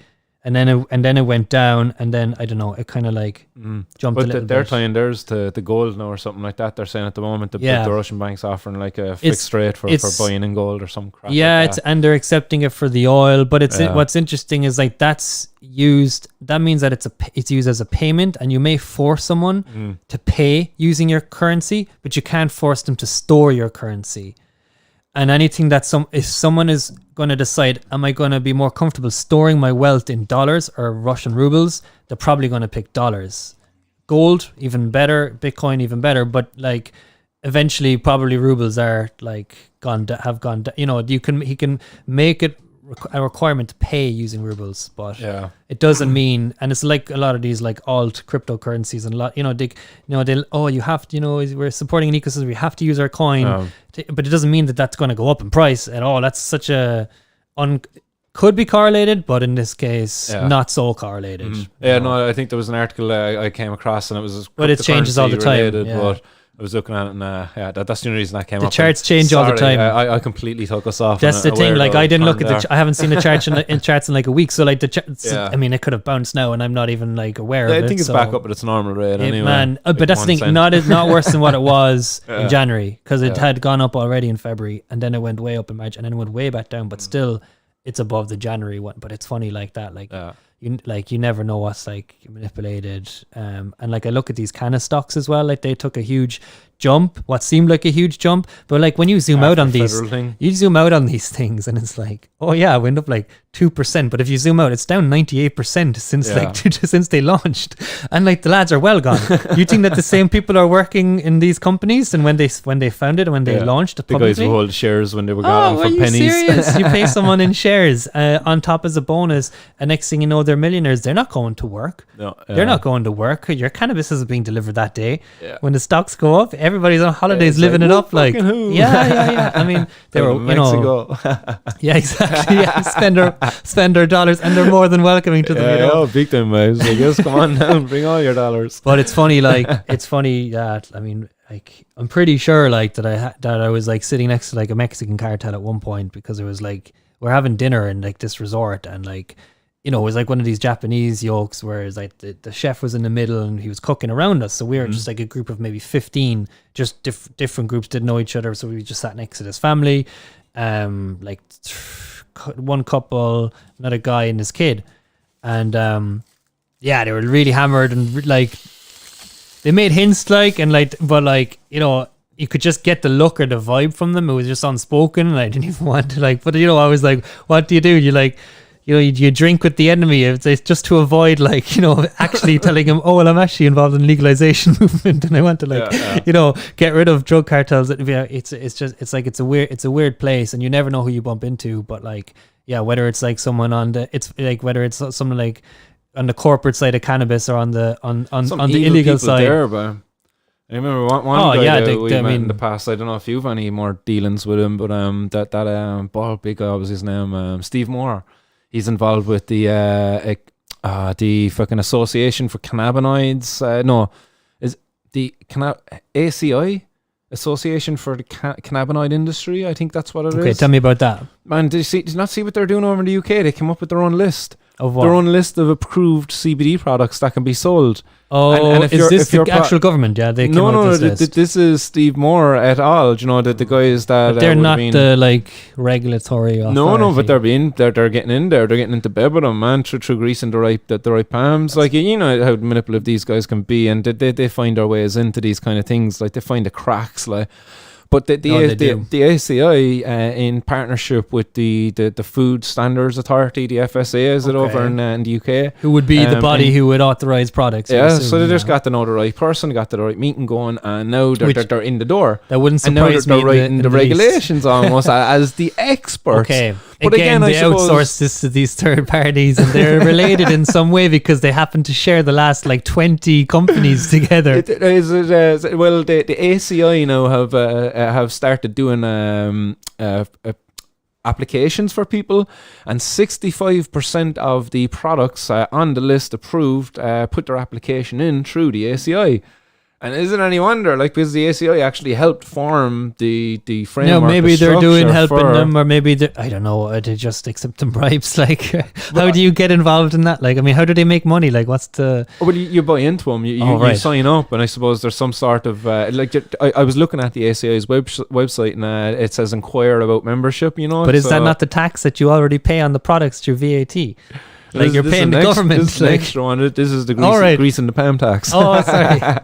This is the middleman who's like, the GHT. Who's the gatekeeper now? Like, you know, and I think this is how some of these people position themselves. Like, they get into bed with regulatory bodies, and they start forming, like, they start positioning themselves as some sort of an expert. But really, all they were was an expert at going out there, manipulating the movement, finding the right people, and then coming off as an expert themselves at the end of the day. Like, I'd be very happy never to go back to the UK. Like, yeah, I mean, like, I really enjoyed like the time, but we and almost the opportunities. had these guys here though.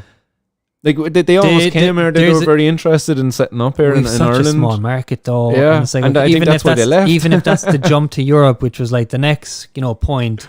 And especially after Brexit, you see that would maybe be an opportunity for them to capitalize on. And sure enough, I mean, Jazz Pharmaceuticals are Irish; they're not UK, so stuff have Irish jumped for tax purposes. Exactly, but that's the thing. Like, that's all they're going to be anyway. Oh, man.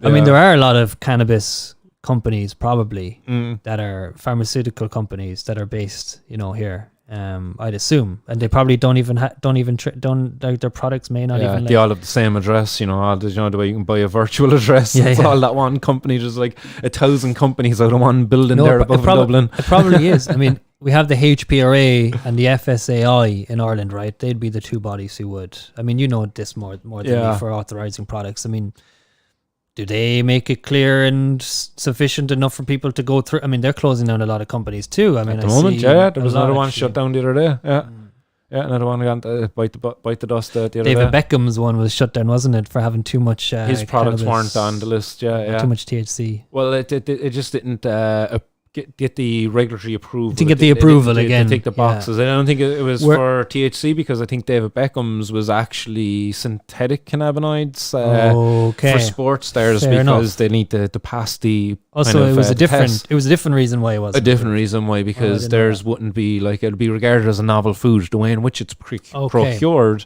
it's a novel food now in that manner, because CBD it's is an synthetic, isolate, because it's a synthetic and an isolate. Yeah. Maybe that's no harm, but can they just move to full spec extract and just make the same product? I think full spectrum is not allowed either. It's broad spectrum. Broad spectrum. I'm open to correction. So like on that one, old tech, like medieval tech, like cold pressing, or not even that. It's like scrubbing. Like, broad spectrum could be scrubbing. It's removal of THC, and now it's broad spectrum. It's just a removal of one, and then you got a broad spectrum of the rest. Spectrum, So that often or not, like they can scrub out the THC, put and reintroduce other in. Like, again, other ones back in, and then you're talking about working with isolates.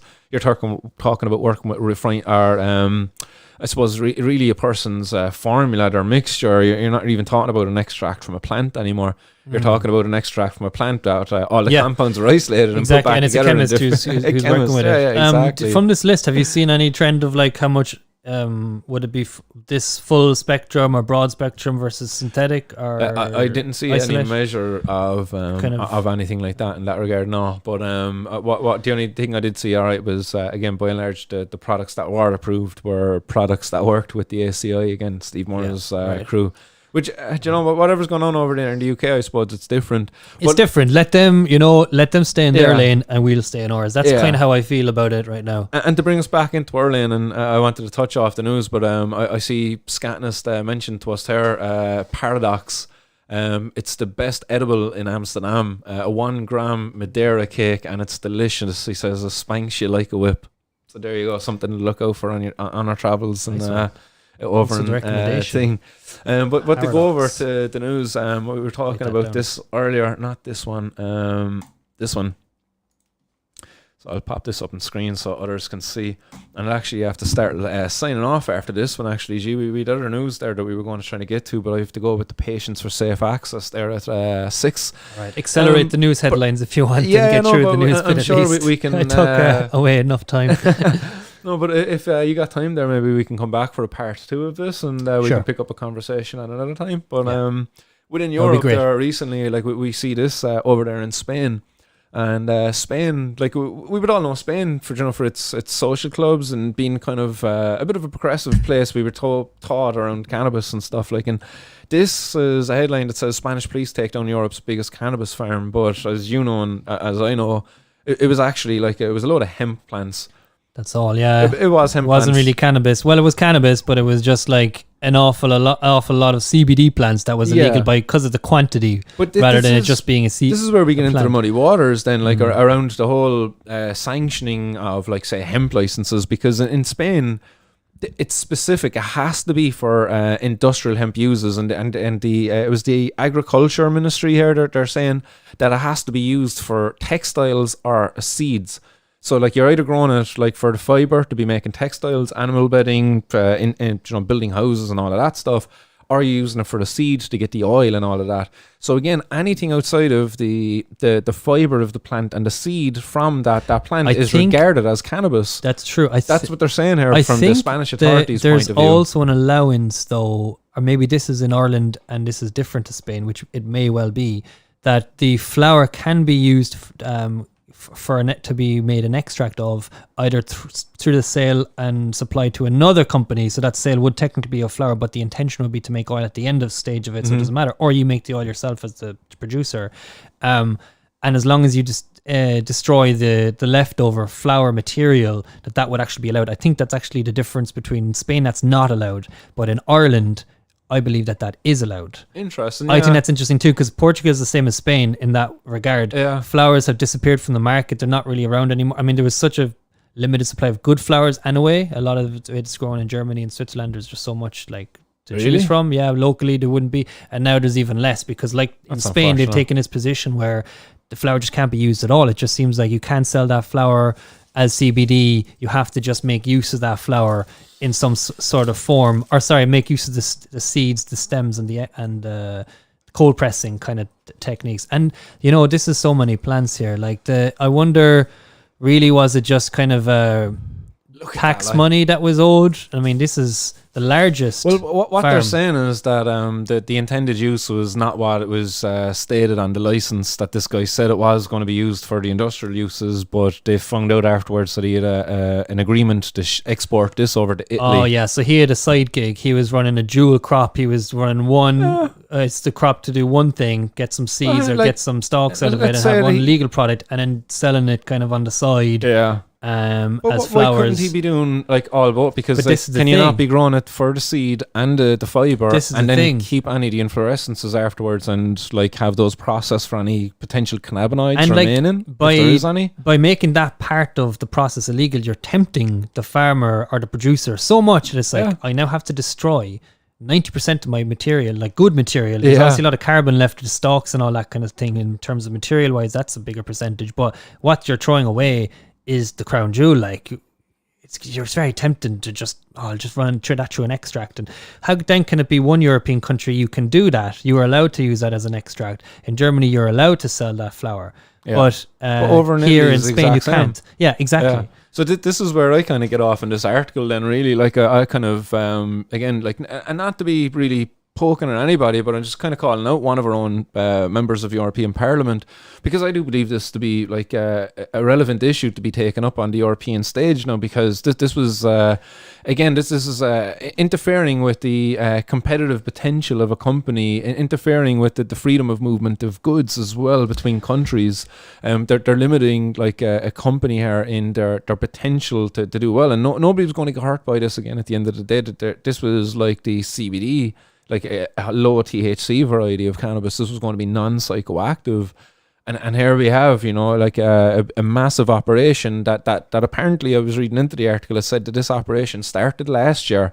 So that they've been watching this guy. I saw that they too. They watched him go out there, grow the field and everything, grow the evidence. More and evidence. Right, let's go get him now. Let's catch the largest ever bust rather than the preparations of the largest ever bust. It'll get more better drone footage for the end of the year, lads. But at any point in time, like, you know, the Spanish authorities could have come in and engaged with this individual. They waited for them to flower. That's like half flowering plants. Like, that's early flower. These look very close to finish. Like, you see some lovely purple looking ones here in this photo there. Like, you see these lovely purple looking ones. Phenos, isn't it? Yeah, you can see that. Like, you see it just going up. There's like, for every like 30 plants or so, you get one kind of dark purpley looking one. It's very interesting. Do you know what strain of hemp they were growing? They're probably growing the Finola. I think that's what was mentioned within the article, or maybe I'm cross-referencing to another article I was reading yesterday from an Irish perspective. They actually look kind of nice. I mean, obviously that's Spanish sun now. Let's face it, Martin. You know, we're not going to get as buds that are going to be that crystally here, but you know, it's still. But I do hope maybe that's why it's not an issue in Ireland. Maybe they just assume the flowers aren't going to be that big anyway compared to what they produce. 100%, yeah. Well, definitely. I think like if legalization's to happen, like globally, that or Ireland's going to have its own little craft industry and stuff, like, but we're not really going to be able to compete with countries like Spain and Mexico and countries that have a better thing. You know, we will have a craft industry, small growers and stuff like that, but like if you're able to grow like some high quality cannabis out there in a field like this, and if it's going to be like a lot of this cannabis will be probably destined for edibles and other uses, these won't be the most beautiful buds, but this is the thing, but still the potential, man. Because Europe, no lights. Because Europe has this principle of subsidiarity where every country can make up their own decision about their own policies. At the end of the day, they are independent nations. It seems like import-export is the last thing that's going to be added to it. It's like first you'll be allowed to grow, or you'll be allowed to distribute or share in somewhere, decriminalized in some form, and then commercial, domestically, nationally. I mean, eventually, we're talking so down the line that nation, company, I mean, not in the medical sense, but just on the recreational sense. In this case, I don't know what the intention was here. Was it medical? Was it no, I mean, it probably is, I guess, if someone's growing CBD, like, so. Well, it was solely commercial. It was imagine, food. Like, he sold it as. I mean, it was a food production. Product, food supplement, produced as food. I mean, that's the legal term or whatever. Well, like the potential there is huge, really. Like, you know, in terms of economics and all that, like, because they're talking here about this crop being worth 100 million euros. It's 415,000 plants over 67 hectares. That's 166 acres. So like you're talking 100 million euro now. It's just all gone up in smoke. Like this hard work of this guy that they were watching him do over the last year. That's what's sickening, really. And there's jobs destroyed, livelihoods destroyed. You know, that this guy could have like his whole mortgage, family. You know, like how many family members might have invested into this as well. And at no point did they. Devastation is huge. I guess they were gathering evidence and trying to show intent there and prove that. But it's so sneaky that like they would. Like, of all the crimes and of all the drugs, like of all the anything you could be doing in Spain, all the dodgy stuff that's happening in Spain, we go after some hemp. They not house all our criminals there for us for long enough. But they got their big headline. They got what they wanted out of it. You know, in their eyes, justice has been served. Yeah, and they truck on in Spain and they continue with this kind of grey area club model where it works. It definitely works for people and patients when they can access it. But by and large, like, they're still very, very, very like criminalized and still in that kind of like regime in Spain. And as long as that kind of continues, it's going to be very hard to point to them as any kind of example to shed, you know, shining light of human rights or protection. I'm really kind of seeing Spain needs to kick it up a gear a bit and like legalize it 100%, just federally. And fucking free Albertillo, man. Albertillo's still stuck in jail along with a couple of others from their association. It's mad like that's going on at a time when, you know, cannabis is so fucking easily accessible and freely grown as well on people's balconies. They're locking people up for taking them away. He's got a lovely family and they're without a dad, man. That shit breaks my heart. Like this, this story. It's good to talk about it. But that doesn't really break my heart as much as father being taken away from his kid. And it's all for the same thing. In this case, I guess of fucking cannabis. I guess this guy would be taken away from his family too. Oh, he is most likely. Yeah, there was. And no one wins. That's the thing, Martin. No one wins in this. It says there that there was actually 3 individuals arrested. 3 people were arrested as a result of the operation, and it says which began in mid-2021 when police discovered one of the fields, and the Garda Civil said the plantation owner initially presented the farm as a legal operation to produce industrial cannabis, but was later found to be planning to export large quantities to Italy and Switzerland also for processing into CBD. Yeah, interesting. Switzerland are non-EU, so are they looking at that as a larger crime? It's like, that's international. Oh yeah, that's international. That's getting the UN involved. Mad stuff, like. You didn't disclose that information. Well, I do just hope that right next to each other, like that. This cloud has a silver lining. That this does cause for conversations to happen that do, as I say in the article, lead to positive policy changes that do open up opportunities for this industry to grow. For the industry to grow, but for also the price of cannabis to come down, because it needs price to come cannabis needs to come down. Yeah, you shady fuckers if you're growing out there. that much out there in a field like that, and if you're growing, just help out friends and family, and that should your aspiration in terms of your enterprise, because otherwise they're going to come and find you eventually, whether it's just shows whether you're in the legal industry or not. Like 100%. It's like dodge. Like it's like, and it's gonna it's just not sustainable. Like just think about. Yeah, just helping others. And, 100%. If you can get onto a collective, I think that would be the easiest way. For people just to meet up and just have a small agreement together. One person grows for the next. It's the best that we can kind of offer or do right now. Yeah, that's it. Like that's the most achievable. Yeah. And to be honest, I will definitely say, if you're a person out there who's ever worried about it or anything, the risks, the opportunity for the cops to catch you, they're minimal. There's so many people out there actually growing their own cannabis. It's ridiculous. You wouldn't think it. But once you start growing your own, and kind of once you start getting involved, you go down to the grow shop, you'll see how busy the bloody places are and stuff like that, and then you get a bit more comfortable. But definitely, I do think people should start growing their own. Keep it quiet, don't tell anybody, and maybe get a little circle of friends. That definitely there's things like that, little collectives. Only who you can trust. That's a good point. Otherwise, if you don't trust anyone, fair enough. But trust someone, and it goes to say for other drugs too. Like we have Bicycle Day coming up next week. Yes. 419 and then 420. These collectives are going to be very interesting for the whole drug consumption. I'm definitely going to do my best to get over there to Amsterdam. Come out. Bicycle Day. Yeah, man. That'll be a good crack. And just looking at the chats there coming in, the Hotbox was hopping there throughout the show, and myself and yourself. It's great to have somebody here in person, but the downside is I got nobody to manage the Hotbox now, and the Hotbox it might be going a bit cold out there because of me. But no, everybody's conversing away. Everybody has a lot to be saying.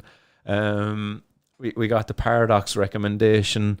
Everybody says hello to each other. That's great, man. This is a very friendly Hotbox. Yeah, most of the time you don't even need to say anything. It's just like, all right, the lads just having chats. I just make sure that we didn't miss any questions there. I see the Hammers were smashing people there as well, getting out some spammers. DB Woodcraft says, you hear of the biggest crypto hack in history, Axis Infinity Ronin wallet was hacked by North Korean hackers, and they arrested some guy who was teaching all things crypto and locking him up for 5 years. Didn't hear that, man. That's news to me. You get some nice snippets of information that you might never have come across from the Hotbox at times. Even though, Graham, that's probably not news to you. You probably heard of that one, is it? There's like two or three stories contained in that one, whether or not they're all connected, and so that's the first time I've seen them connected. That's the Axis Infinity hack and the person who went over who was invited over as part of basically a tour of North Korea, which is kind of a touristy thing anyone can do. Yeah. But by denouncing his US citizenship, before actually going ahead and finding a new country to move to, when he went back to the US, the CIA picked him up and he gave them his phone and all his possessions to look into it, and showed there was no intent. But from a 2018 law that was passed in the US that would say that if you give information to the enemy, that's the same as giving weapons to the enemy. So you're tried for treason. Yeah. So he had to accept a deal for I think 6 years actually. But I don't know that there's actually I think it would be a link stretch to between- say that they took that information and then hacked someone. I think like when you're learning about the basics of cryptography, Yeah. I don't think that that's what you're what he's teaching in a small limited conference presentation and one trip. Like, I mean, I guess you can meet up in places like Switzerland and have these transactions, but then why go back Would to the you go US with them? and then be complicit with the CA, give them your phone without a lawyer there to say, oh, I've nothing to hide, here's my phone, sure. Yeah, the guy And was then naive and go along with didn't know. it, be cooperative and cooperate the whole way, and Yeah. then accept some compromise of 6 or 5-6 years, whatever it was. Fuck. I don't know that there's a connection there, but anyway, interesting. I like Oh, the there you go, conspiracy man. tin hat, but I'll just like squash that one and just say my theory is a bit less conspiratorial, but still mad nonetheless, because I was invited on that same trip. To North Korea? Yeah. Oh, no way. Yeah. Oh, Yeah. man. Jesus, but you got some I crazy know, but places. it cost €5,000, and I just couldn't at the time, or dollars maybe. I just at the time, because an Irish passport, you have no problem to get to North Korea. There's Yeah. no restriction on you going there, but you have to go through China. There's no direct flight, obviously, from anywhere. Isn't there? No? You're All right, here. yeah, that's news to me. The only way in, you can go by Yeah. rail or by flight by China. There's no other way. I mean, maybe Russia. Flight in They China. also All connect, right. but- No. That's news again. Yeah, you have to be careful out there, I suppose. Like, like when they say it's like a dictatorship, it actually probably really is a dictatorship. Like, well, Who's that? DB Woodcraft says still no emojis for chainsaws. Not impressed. DB. he does the handcrafting with the chainsaws. I have to give a shout out there as well, actually, before we start saying goodbye. And we're very late, actually, for the Patients for Safe Access. My bad. Miss Stawes sent in 420 there, says loving the new format.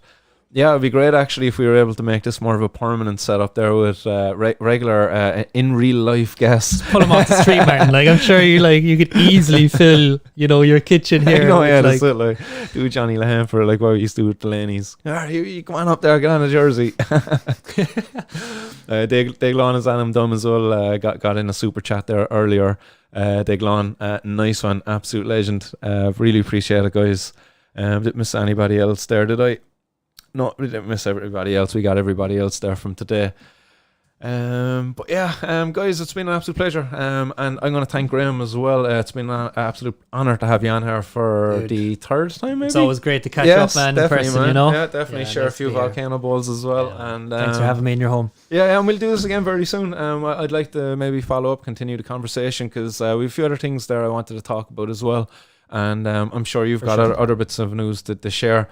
And In time. what are you doing? We're just shy of 2 hours there now. Like, yeah, we could probably go for easy another 2 hours. It's good that you have another appointment.